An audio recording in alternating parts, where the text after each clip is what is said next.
The morning of September 8, 2023, dawned crisp and clear over Algonquin Provincial Park in Ontario, Canada. The vast wilderness stretched endlessly in every direction, a tapestry of maple, birch, and pine trees that had remained largely unchanged for thousands of years. For Margaret Thompson, this was exactly the kind of perfect autumn day that made her job as a wilderness guide feel more like a calling than a career.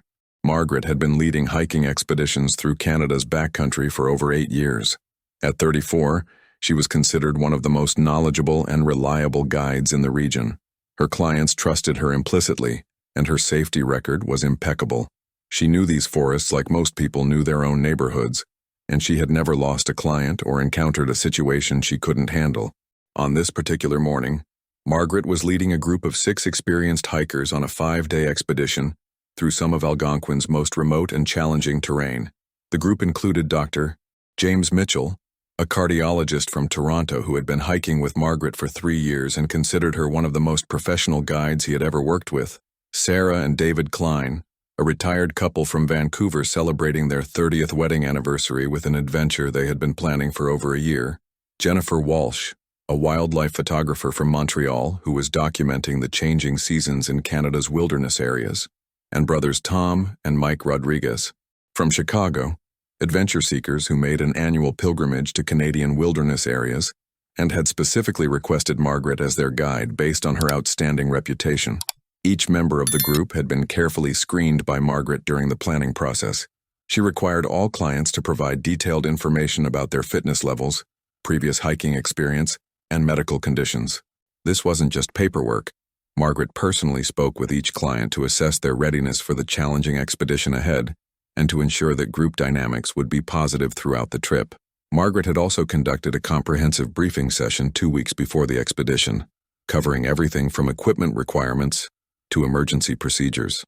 She provided detailed packing lists, recommended specific brands and models of gear, and even arranged group equipment checks to ensure that everyone had the proper supplies for wilderness camping. This level of preparation was typical of Margaret's approach. She believed that thorough planning was the foundation of safe wilderness experiences. The planned route would take them deep into the park's interior, following ancient portage routes that had been used by indigenous peoples for centuries, and later by fur traders and loggers. It was demanding hiking that required both physical fitness and mental toughness, but it offered rewards that few people ever experienced. Pristine lakes that reflected the sky like mirrors, wildlife encounters that felt like glimpses into another world, and the profound silence that only exists far from civilization. Margaret had been planning this particular expedition for months, carefully studying weather patterns, trail conditions, and seasonal wildlife behavior. September was her favorite time for these deep wilderness trips because the summer crowds had dispersed, the autumn colors were at their peak, and the weather was usually stable and comfortable for multi-day camping. The group had started their journey 2 days earlier from the Acre Access Point, one of the more remote entry points into Algonquin's interior. They had made excellent progress, covering nearly 25 kilometers and establishing camps at 2 beautiful lakeside locations. Everyone was in good spirits and the weather had been perfect. Warm days and cool nights under star-filled skies that city dwellers rarely get to see. On their 3rd morning, Margaret led the group along the challenging Barron Canyon Trail, a route that offered spectacular views but required careful navigation through rocky terrain and dense forest sections. The trail wound along the edge of ancient geological formations, past hidden waterfalls and through groves of old-growth trees that predated European settlement. Around midday, as they were taking a rest break near a particularly scenic overlook, Margaret noticed changes in the sky that concerned her. Clouds were building rapidly from the west, and the wind was beginning to pick up in a way that suggested weather was moving in faster than the forecast had predicted. As an experienced guide, she knew that weather in the wilderness could change dramatically and without warning, especially in the transitional season of early autumn. Margaret made the decision to alter their planned route slightly, heading toward a known shelter location rather than their originally intended campsite. She explained the situation to her group, emphasizing that while there was no immediate danger, it was always better to be cautious when dealing with potentially severe weather in remote areas. The group began moving toward the alternate location, but within an hour it became clear that Margaret's concerns had been well-founded. The approaching storm system was moving much faster and was much more intense than anyone had anticipated. What had started as increasing wind and darkening clouds quickly escalated into a full-scale tempest, with driving rain, dangerous wind gusts, and rapidly dropping temperatures. Visibility dropped to just a few meters as the storm intensified. Margaret knew they needed to find immediate shelter and wait out the worst of the weather before attempting to continue. She led the group off the main trail toward a rock formation she remembered from previous trips, where they could take shelter among large boulders and wait for the storm to pass. But in the confusion and poor visibility, something went wrong. As the group was making their way through the dense underbrush toward the shelter location, Margaret became separated from the others. She had been in the lead, using her compass and GPS to navigate through the storm, when she realized that the sounds of the group behind her had disappeared. Margaret stopped immediately and called out, but her voice was swallowed by the howling wind and driving rain. She retraced her steps, searching for any sign of her group, but the storm had become so intense that she could barely see her own feet. She tried her radio, but the atmospheric conditions were interfering with communications, producing only static and broken transmissions. For an experienced guide like Margaret, becoming separated from her group was both a professional nightmare and a potentially life-threatening situation. She knew that her first priority had to be her own safety. She couldn't help her clients if she became a casualty herself. She also knew that her group included experienced hikers who would follow proper emergency procedures and stay put until the storm passed. Margaret found temporary shelter among a cluster of large rocks and settled in to wait out the worst of the storm. She used her emergency shelter and sleeping bag to create a protected space, and she carefully conserved her energy and supplies while monitoring her GPS and trying to establish radio contact with her group or emergency services. The storm raged for several more hours before finally beginning to subside. When Margaret emerged from her shelter, she found herself in a landscape that looked completely different from what she remembered. The heavy rain and wind had knocked down trees, changed the appearance of familiar landmarks, and created new streams and muddy areas that hadn't existed before the storm. More concerning was the fact that her GPS unit had been damaged during the storm, apparently by water that had penetrated its supposedly waterproof casing. Margaret still had her compass and paper maps, but in the post-storm landscape, it was difficult to orient herself and determine exactly where she was in relation to known landmarks and trails. Margaret spent the rest of that day carefully searching for her group, or for signs of the trail system that would lead her back to civilization. She followed proper search protocols, creating visible markers to indicate where she had searched, and maintaining a systematic pattern that would prevent her from walking in circles. As evening approached, without any success in finding her group or the main trail, Margaret was forced to accept that she was truly lost in one of Canada's largest and most challenging wilderness areas. She had emergency supplies for several days, extensive survival training, and years of experience in these forests, but she was now facing the most serious challenge of her professional and personal life. Meanwhile, Margaret's hiking group had managed to reach safety during the storm and had spent an anxious night waiting for their guide to rejoin them. When Margaret failed to appear by morning, Dr. Mitchell made the difficult decision to activate emergency procedures. Using a satellite communicator that one of the group members carried, he contacted park authorities and reported that their guide was missing. The response was immediate and comprehensive. Algonquin Provincial Park has well-established protocols for missing person emergencies, and Margaret's disappearance triggered the activation of multiple search and rescue teams from across Ontario. Within hours, the park's Emergency Operations Centre was coordinating efforts involving Ontario Provincial Police, park rangers, volunteer search teams, and specialized wilderness rescue units. The initial search focused on the area where Margaret had last been seen, but the storm had made tracking extremely difficult.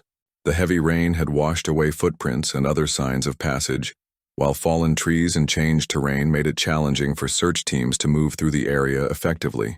Search and Rescue Coordinator Captain Lisa Morrison, a 20-year veteran of wilderness emergency operations, took charge of the operation.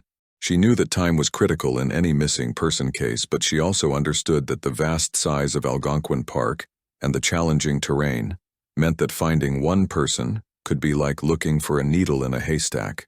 Captain Morrison organized the search into a systematic grid pattern, with teams of searchers covering assigned sectors while maintaining radio contact with the command center. Each team included experienced wilderness searchers, medical personnel, and local volunteers who knew the area well. Search dogs were brought in to try to pick up Margaret's scent, though the recent storm made this more challenging than usual.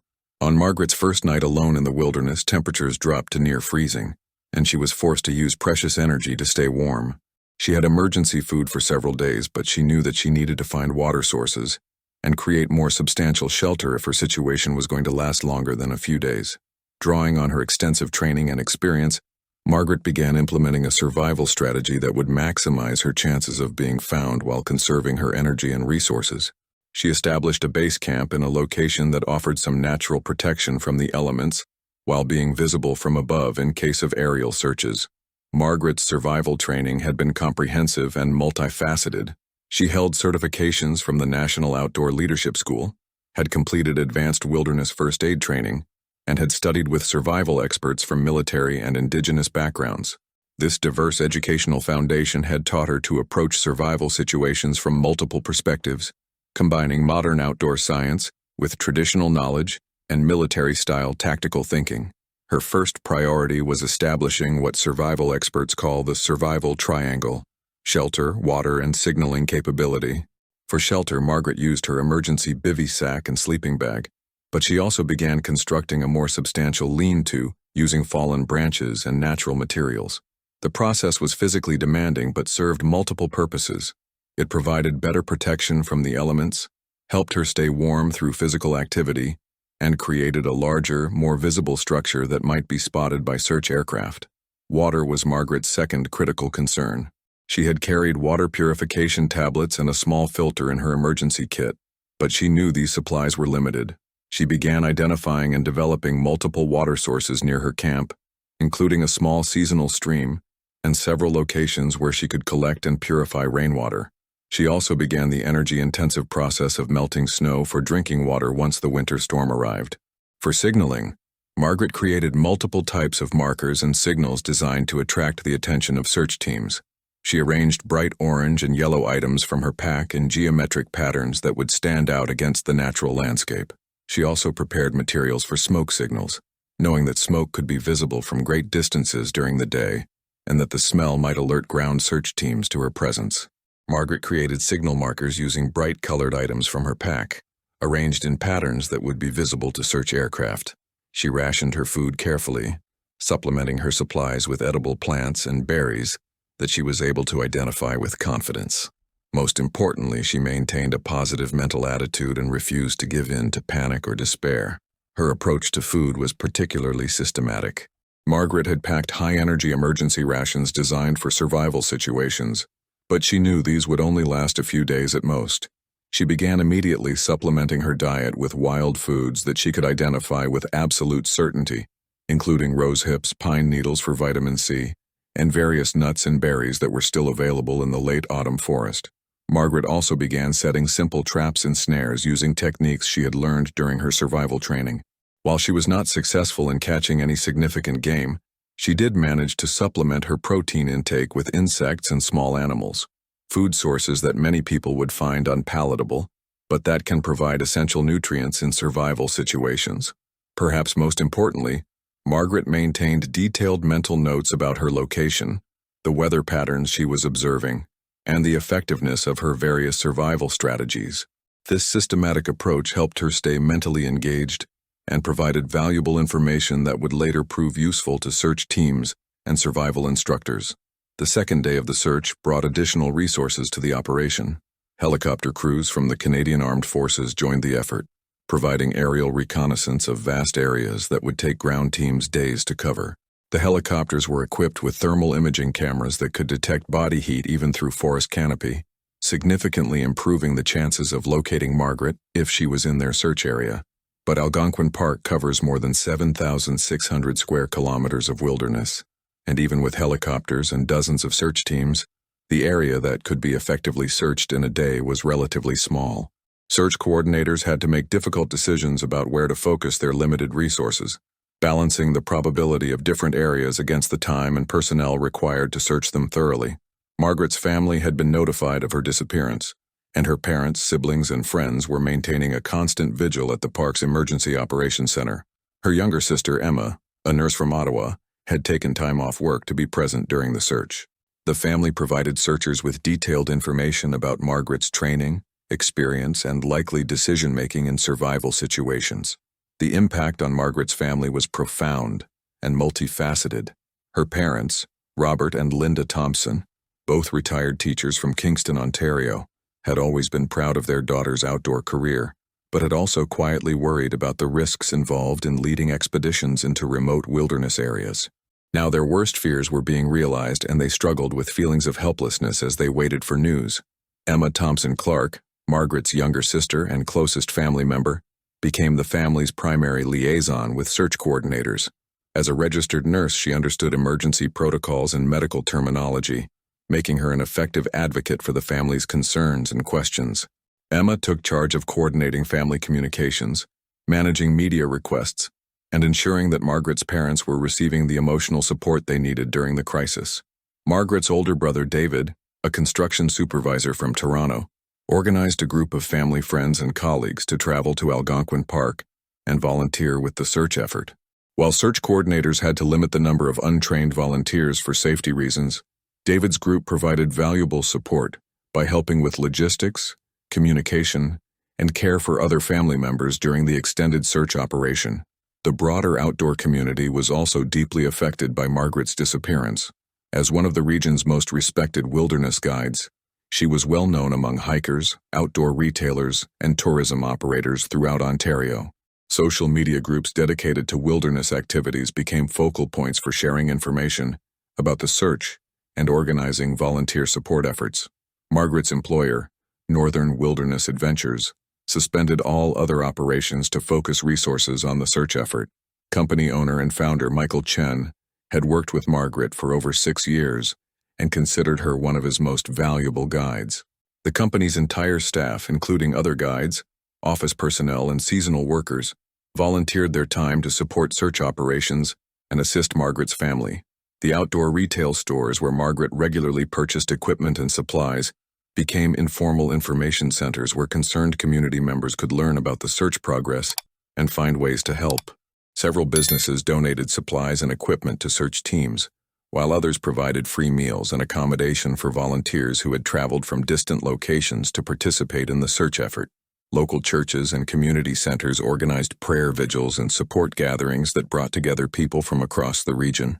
These events served both spiritual and practical purposes, providing emotional support for those concerned about Margaret, while also coordinating volunteer efforts and fundraising for search expenses not covered by government agencies. Margaret's survival training had included extensive education about signaling and rescue procedures. She knew that she should stay in one location, once she had established a good base camp, rather than continuing to wander and potentially moving further away from search areas. She also knew the importance of conserving energy while maintaining regular activities that would help search teams locate her. By the third day, Margaret had established a routine that helped her manage both her physical needs and her psychological well-being. She used the daylight hours to improve her shelter, gather additional food and water, and maintain her signal markers. She kept a detailed journal of her experiences, partly to help maintain her mental focus, and partly to document what she was learning about survival in this environment. The search operation had grown to include more than 200 people, making it one of the largest wilderness search efforts in Ontario's recent history. Teams were coming from as far away as Quebec and Manitoba, bringing specialized equipment and expertise. The story had also gained media attention, with news outlets across Canada following the search for the missing wilderness guide. The scale and complexity of the search operation was unprecedented in the region's recent history. Captain Morrison found herself coordinating not just local resources, but specialized teams from across eastern Canada. The Canadian Armed Forces contributed helicopter crews and thermal imaging equipment. The Royal Canadian Mounted Police provided investigative support and coordination with other law enforcement agencies. Provincial search and rescue organizations sent their most experienced volunteers and technical specialists. Managing such a large operation presented significant logistical challenges. A temporary command center was established at the Acre access point, complete with communication equipment, medical facilities, and sleeping accommodations for search personnel. Food service was provided by volunteers from local churches and community organizations, while equipment and supply logistics were handled by a team of retired military personnel who had experience with large-scale emergency operations. Search areas were divided into precise grid patterns, with each team assigned specific sectors and strict reporting requirements. GPS technology was used to ensure that no area was missed, and that teams didn't accidentally search the same locations multiple times. Weather monitoring was continuous, with meteorologists providing regular updates on conditions that might affect both Margaret's survival chances and the safety of search teams. The psychological aspects of the search were as challenging as the logistical elements. Search team members were rotated regularly to prevent fatigue and maintain morale, while counselors were available to help personnel deal with the emotional stress of searching for a missing person. Team leaders received special training in recognizing signs of exhaustion and stress among their members. Communication protocols were carefully established to ensure that information flowed efficiently between search teams, command personnel, and Margaret's family. Regular briefings were held to update all participants on search progress, weather conditions, and any new developments. Media relations were handled by specially trained personnel to ensure that public information was accurate while protecting the privacy and emotional well-being of Margaret's family. Dr. Alan Foster, an expert in wilderness survival psychology, was consulted about Margaret's likely behavior and decision-making. He emphasized that her extensive training and experience were significant advantages, but that even experienced outdoors people could face challenges in extended survival situations, particularly as weather conditions worsened and psychological stress accumulated. Dr. Foster's analysis proved invaluable to search coordinators trying to predict Margaret's most likely actions and locations. He explained that experienced outdoor professionals typically follow predictable patterns in survival situations, seeking shelter and water, establishing signaling systems, and conserving energy while maintaining hope for rescue. However, he also noted that prolonged stress and environmental challenges could lead to changes in decision-making and behavior that might cause someone to deviate from standard survival protocols. The psychological profile that Dr. Foster developed for Margaret emphasized her extensive training, strong mental discipline, and history of effective decision-making under pressure. This information helped search coordinators focus their efforts on areas where someone with Margaret's background would be most likely to establish a survival camp, while also considering alternative scenarios if standard survival behavior had been modified by unexpected circumstances or environmental challenges. On the fourth day, the first major winter storm of the season was forecast to hit the region. Temperatures were expected to drop well below freezing, with snow and high winds that would make both survival and searching much more difficult. Search coordinators made the difficult decision to temporarily suspend aerial operations and pull back some ground teams until the weather improved. For Margaret, the approaching storm represented a serious escalation in the challenges she was facing. She had been managing reasonably well in the cool but manageable autumn weather, but sub-freezing temperatures and snow would require much more energy to maintain her body temperature and would make finding food and water significantly more difficult. Margaret spent the day before the storm improving her shelter and gathering as much firewood as possible. She had been carefully conserving her emergency fire-starting materials, but she knew that maintaining a fire might become essential for survival during the extended cold weather. She also moved her camp to a more protected location that would provide better wind protection. The storm hit on Margaret's fifth night in the wilderness, and it was worse than anyone had predicted. Temperatures dropped to -15 degrees Celsius, with wind gusts strong enough to knock down trees and snow accumulation that made travel nearly impossible.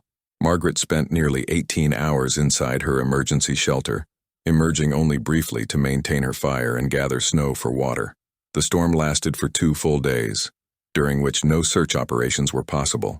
When it finally cleared, search teams returned to find a landscape transformed by early winter conditions. Snow covered all the visual markers that searchers had been using to track their progress, and the cold temperatures created new hazards for both Margaret and the people looking for her. Margaret had survived the storm, but just barely. The extreme cold had pushed her survival systems to their limits, and she had been forced to use most of her emergency food supplies to maintain the energy needed to keep warm. She knew that she was now in a much more serious situation, and that she needed to be found soon or find a way to sustain herself long-term in winter conditions. On the 7th day, search coordinators made the decision to bring in additional technological resources. A specialized drone unit from the University of Toronto's engineering department arrived with advanced thermal imaging and GPS mapping capabilities. These drones could cover large areas quickly and operate in weather conditions that grounded helicopters. The drone technology represented a significant advancement in search and rescue capabilities. The units were equipped with high-resolution cameras, thermal sensors that could detect body heat through snow and forest cover, and GPS systems that could map search areas with precision that hadn't been possible just a few years earlier. Margaret, meanwhile, was facing her most challenging period yet. The post-storm conditions had made it much more difficult to find food and water, while the energy requirements for staying warm in the continuing cold weather were draining her reserves rapidly. She had been forced to expand her foraging efforts, identifying and consuming food sources that she wouldn't have considered in less desperate circumstances. On the 8th day, one of the drone units detected what appeared to be smoke rising from a remote valley about 15 kilometers from where Margaret had originally been lost. The thermal imaging showed what looked like a heat source, possibly a fire, in an area that hadn't been thoroughly searched by ground teams. A helicopter was immediately dispatched to investigate the drone sighting, but poor weather conditions forced it to turn back before reaching the location. Ground teams began moving toward the area, but the difficult terrain and snow conditions meant that it would take them at least a full day to reach the site. Margaret had indeed been maintaining a fire, but she was unaware that it had been detected by the search teams. She was focused on the immediate challenges of finding food and maintaining her shelter in the increasingly difficult conditions. Her journal entries from this period reveal someone who was maintaining remarkable mental discipline, despite facing what she described as the most challenging situation of her life. On the 9th day, the weather improved enough for helicopters to resume operations, and a crew was able to reach the area where the drone had detected smoke. They found clear evidence of recent human activity: a well-constructed shelter, carefully arranged firewood, and signal markers made from bright clothing items. But Margaret herself was not at the location. The discovery of Margaret's campsite provided searchers with crucial information about her condition and likely movements. The quality of the shelter construction indicated that she was still thinking clearly and applying her survival training effectively. The careful arrangement of firewood and other supplies suggested that she was managing her resources well and planning for extended survival. Most importantly, the searchers found footprints leading away from the campsite, indicating the direction Margaret had traveled. The prints were relatively fresh, suggesting that she had moved location within the past day or two. Search teams immediately began following the trail, while additional drone units were deployed to search the surrounding area. Margaret had indeed moved from her original campsite, but not by choice. On the 8th day, she had discovered that her fire was attracting the attention of a large black bear that was preparing for winter hibernation. While the bear hadn't been aggressive, Margaret knew that she couldn't safely maintain her camp in the same location with a large predator in the immediate area. She had carefully moved her camp about 2 kilometers away, to a location that offered better natural protection and was less likely to attract wildlife. The move had required most of a day and had used precious energy, but Margaret felt that it was necessary for her safety. She had left markers at her old campsite in case searchers found it, indicating her direction of travel. The 10th day brought a breakthrough in the search effort. Following the trail from Margaret's original campsite, a ground team discovered her new location just as she was returning from a water-gathering expedition. The reunion was emotional for everyone involved, with team members later describing the moment as one of the most rewarding experiences of their careers. Margaret was conscious and able to walk, but it was clear that the ordeal had taken a significant toll on her physical condition. She had lost considerable weight, was showing signs of mild hypothermia, and was exhausted from the constant effort required to survive in increasingly difficult conditions. However, her survival training and mental toughness had enabled her to maintain her health and decision-making ability throughout the ordeal. The medical team immediately began treating Margaret for dehydration, malnutrition, and exposure, while preparing her for evacuation to a hospital for more comprehensive care. She was airlifted to the Huntsville District Memorial Hospital, where she spent 3 days recovering from her wilderness ordeal. But the story of Margaret's survival was far from over. As she recovered in the hospital and spoke with investigators and journalists about her experience, additional details emerged that made her story even more remarkable. Margaret revealed that her survival had been aided not just by her modern training and equipment, but by her discovery and use of traditional indigenous survival techniques. During her 2nd day alone in the wilderness, Margaret had discovered what appeared to be the remains of an old indigenous campsite, possibly dating back decades or even centuries. Among the artifacts she found were stone tools, and evidence of traditional food preparation and shelter construction techniques that had been used by indigenous peoples in the region for thousands of years. Margaret had incorporated some of these traditional techniques into her own survival strategy, using indigenous methods for food storage, water purification, and insulation that proved to be remarkably effective in the challenging conditions she faced. Her discovery and use of these ancient survival methods had likely been crucial to her ability to survive the extended period in harsh conditions. Dr. Robert Blackhorse, a member of the local Algonquin First Nation and an expert in traditional survival techniques, visited Margaret during her recovery to discuss her discoveries. He explained that the area where she had been lost was historically significant to indigenous peoples, and that the survival techniques she had discovered and used were part of a knowledge system that had enabled people to thrive in these challenging environments for millennia. Margaret's experience became a powerful example of how traditional knowledge and modern techniques could be combined to overcome seemingly impossible challenges. Her story highlighted the importance of respecting and learning from indigenous wisdom, while also demonstrating the value of modern survival training and search and rescue technology. The search operation that led to Margaret's rescue was extensively analyzed by emergency management professionals as an example of how modern technology could be effectively integrated into wilderness search efforts. The use of thermal imaging drones had been crucial in locating Margaret's camp and tracking her movements, potentially saving days or weeks of ground searching. Captain Morrison, who had coordinated the search effort, emphasized that Margaret's survival was the result of multiple factors working together: her extensive training and experience, her mental toughness and positive attitude, her discovery and application of traditional survival techniques, and the comprehensive search effort that utilized both experienced searchers and advanced technology. Margaret's recovery was remarkably quick, considering the ordeal she had endured. Within a week of her rescue, she was back home and beginning to process the physical and emotional impact of her experience.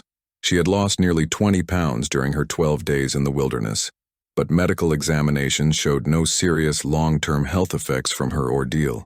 The psychological impact of the experience was more complex. Margaret experienced some symptoms of post-traumatic stress, including difficulty sleeping and anxiety about returning to wilderness areas. She worked with a counselor who specialized in trauma recovery for outdoors professionals, gradually rebuilding her confidence and processing the emotions associated with her survival experience. 3 months after her rescue, Margaret made the decision to return to her work as a wilderness guide, but with some significant changes to her approach and priorities. She incorporated traditional indigenous survival techniques into her training programs, working with local First Nations educators to ensure that these methods were taught respectfully and accurately. Margaret also became an advocate for improved search and rescue technology and procedures. She worked with drone manufacturers and emergency management agencies to develop better training programs and equipment for wilderness search operations. Her first-hand experience as both a guide and a survival situation victim provided unique insights into how rescue operations could be made more effective. The story of Margaret's survival resonated far beyond the wilderness community. Her experience became the subject of a book, a documentary film, and numerous magazine articles and speaking engagements. She used these opportunities to educate people about wilderness safety, the importance of proper preparation and training, and the value of both traditional and modern survival knowledge. Margaret's collaboration with Dr. Blackhorse and other indigenous educators evolved into a formal partnership to develop educational programs that combined traditional knowledge with modern outdoor skills. These programs were implemented in schools, outdoor education centers, and guide training programs across Canada, helping to preserve traditional knowledge while improving safety in wilderness activities.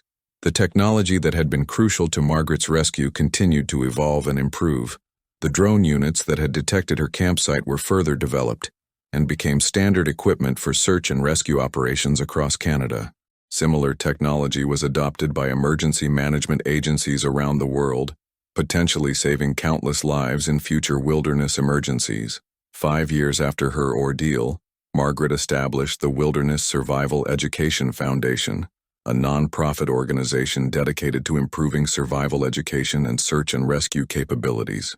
The foundation provides training programs for outdoor enthusiasts, supports research into survival techniques and rescue technology, and works to preserve traditional indigenous knowledge related to wilderness survival. The Foundation's work has expanded far beyond what Margaret initially envisioned. Working with universities, government agencies, and indigenous communities, the organization has developed comprehensive educational curricula that are now used by outdoor education programs across North America. The Foundation has also funded research into advanced search and rescue technologies, including artificial intelligence systems that can analyze weather patterns and terrain to predict the most likely locations for missing persons. One of the Foundation's most innovative programs is the Traditional Knowledge Preservation Project, developed in partnership with Indigenous communities across Canada. This initiative documents traditional survival techniques, medicinal plant knowledge, and navigation methods that have been passed down through generations of Indigenous peoples. The knowledge is being preserved in both digital and traditional formats, ensuring that these invaluable skills are not lost as older knowledge keepers pass away. Margaret's Foundation also provides support for families dealing with wilderness emergency situations, offering both practical assistance and emotional support during search operations and recovery periods. Drawing from her own experience and that of her family during her disappearance, the Foundation helps other families navigate the complex emotions and practical challenges associated with wilderness emergencies. The Foundation has established a 24-hour hotline staffed by trained counselors and family liaison specialists who can provide immediate support to families facing wilderness emergencies. These specialists help families understand search and rescue procedures, navigate media attention, and access appropriate psychological support services. The program has assisted more than 150 families since its establishment, providing crucial support during some of the most difficult experiences imaginable. Margaret's work has also led to significant improvements in guide training and certification programs across Canada. Working with industry associations and government regulatory bodies, she has helped establish new standards for wilderness guide education that include comprehensive survival training, emergency response procedures, and psychological preparation for dealing with crisis situations. The annual Algonquin Wilderness Safety Conference, established by Margaret's Foundation, brings together search and rescue professionals, survival instructors, Indigenous educators, and technology developers to share knowledge and develop new approaches to wilderness safety. The conference has become one of the premier events in the wilderness safety community, attracting participants from around the world. Recent conferences have featured presentations on cutting-edge technologies including satellite communication systems, advanced GPS tracking devices, and artificial intelligence applications for search and rescue operations. However, the events also emphasize traditional knowledge and low-tech survival skills, reflecting Margaret's belief that the most effective approach to wilderness safety combines ancient wisdom with modern innovation. The conference has also become a venue for Indigenous educators to share traditional knowledge with outdoor professionals, helping to bridge cultural gaps and ensure that traditional skills are understood and respected within the broader outdoor community. These cultural exchange programs have been particularly meaningful to Margaret, who credits Indigenous survival techniques with saving her life during her ordeal in Algonquin Park. Margaret continues to work as a wilderness guide, though her experiences have fundamentally changed her approach to the profession. She places greater emphasis on safety procedures and emergency preparedness, while also incorporating traditional Indigenous knowledge into her educational programs. Her clients often comment that her teaching style reflects both deep technical knowledge and hard-won wisdom about survival and resilience. The location where Margaret survived for 12 days has become a site of particular significance within Algonquin Park. Park authorities have developed an interpretive trail that tells the story of her survival, while also educating visitors about traditional Indigenous use of the area and modern wilderness safety practices. The trail serves as both a tribute to Margaret's resilience and an educational resource for park visitors. Margaret's story has also contributed to improved training for wilderness guides and outdoor educators. Her experience highlighted the importance of redundant safety systems, better communication equipment, and comprehensive emergency planning. Guide training programs now include more extensive survival education and scenario-based exercises that help prepare guides for unexpected emergency situations. The integration of traditional Indigenous knowledge into modern survival training has become one of the most significant lasting impacts of Margaret's experience. Working with Indigenous educators and knowledge keepers, survival instructors have developed curricula that respectfully incorporate traditional techniques while maintaining the scientific rigor necessary for effective modern training. Dr. Blackhorse, who became a close collaborator and friend of Margaret's, has spoken extensively about how her experience demonstrates the ongoing relevance and value of traditional knowledge systems. He emphasizes that indigenous survival techniques were developed over thousands of years and represent a sophisticated understanding of how to live sustainably in challenging environments. Margaret's personal recovery from her ordeal has been remarkable, though she acknowledges that the experience changed her permanently in both obvious and subtle ways. She describes herself as more aware of risk and more appreciative of safety and comfort, but also as more confident in her ability to handle challenging situations and more connected to the natural world. Her relationship with the wilderness has evolved from one of professional competence to something deeper and more spiritual.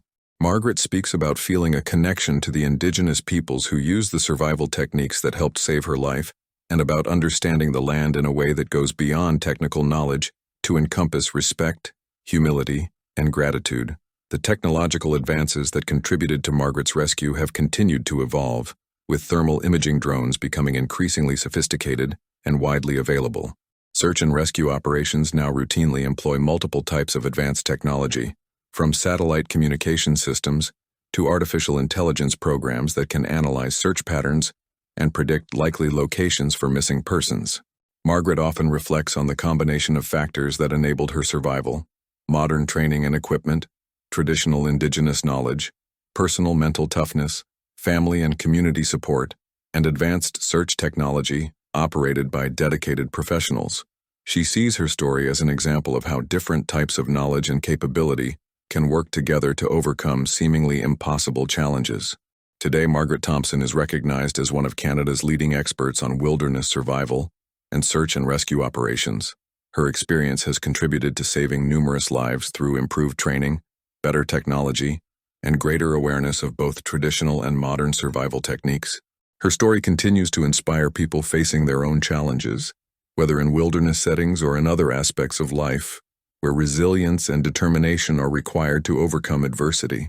The legacy of Margaret's 12 days in the Algonquin wilderness extends far beyond her personal survival story. It represents a powerful example of human resilience, the value of preparation and training, the importance of traditional knowledge, and the potential of modern technology to support human life and safety. Most importantly, it demonstrates that even in our most challenging moments, hope, determination, and community support can help us find our way home.